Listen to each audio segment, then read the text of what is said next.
हम बात करेंगे हमारे देश भारत का ज्योग्राफिकली जन्म कैसे हुआ। आज से करीब 20 करोड़ साल पहले हमारी धरती पर आज के दिखने वाले डिवाइडेड कॉन्टिनेंट्स नहीं थे।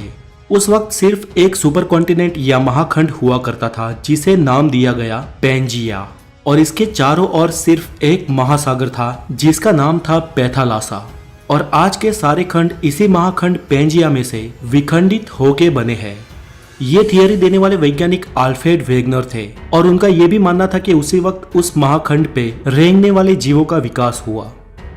दोस्तों, पृथ्वी के गर्भ में लगातार प्लेट्स खिसकती रहती है जिसके चलते धरती पर निरंतर बदलाव होते रहते हैं, लेकिन ये बदलाव लाखों या करोड़ों सालों बाद दिखाई देते हैं। और इन्हीं बदलावों के चलते आज के ये दिखने वाले कॉन्टिनेंट्स का जन्म हुआ और उनके साथ ही हमारे देश भारत का भी। आल्फ्रेड की थियरी के अनुसार प्लेट के सरकने से सबसे पहले पेंजिया सुपर कॉन्टिनेंट के दो भाग हुए, जिसके उत्तरी हिस्से को लारेंसिया और दक्षिणी हिस्से को गोंडवाना लैंड कहा जाता है। और इन दोनों के डिवाइड होने के बाद जो बीच में महासागर का पानी भरा और एक खाड़ी का निर्माण हुआ, उसे वैज्ञानिकों ने टेथिस सागर नाम दिया। पेंजिया में से अलग हुए उत्तरी महाद्वीप लारेंसिया में से आज के एशिया, यूरोप और उत्तर अमेरिका जैसे कॉन्टिनेंट्स बने, जबकि गोंडवाना लैंड में से दक्षिण अमेरिका, अफ्रीका, ऑस्ट्रेलिया और एंटार्क्टिका जैसे कॉन्टिनेंट्स बने।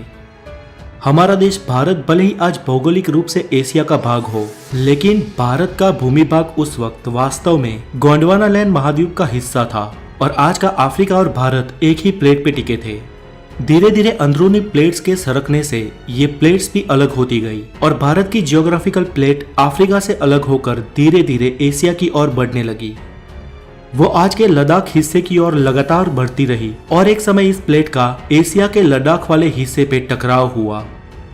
दोस्तों, भूगर्भ में जब दो प्लेट्स का टकराव होता है तो भारी प्लेट नीचे की ओर सरक जाती है और हल्की प्लेट ऊपर उठ जाती है। उस वक्त भी ऐसा ही हुआ और आज के हिमालय का निर्माण हुआ। ऐसा कोई कम समय में नहीं हुआ, ऐसा होने में करोड़ों साल लग गए और आज की इस भौगोलिक भूमि का निर्माण हुआ।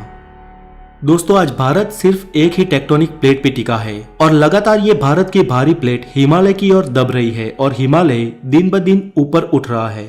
इसके साथ ही हिमालय के सारे पर्वतों की और माउंट एवरेस्ट की हाइट भी साल दर साल बढ़ रही है।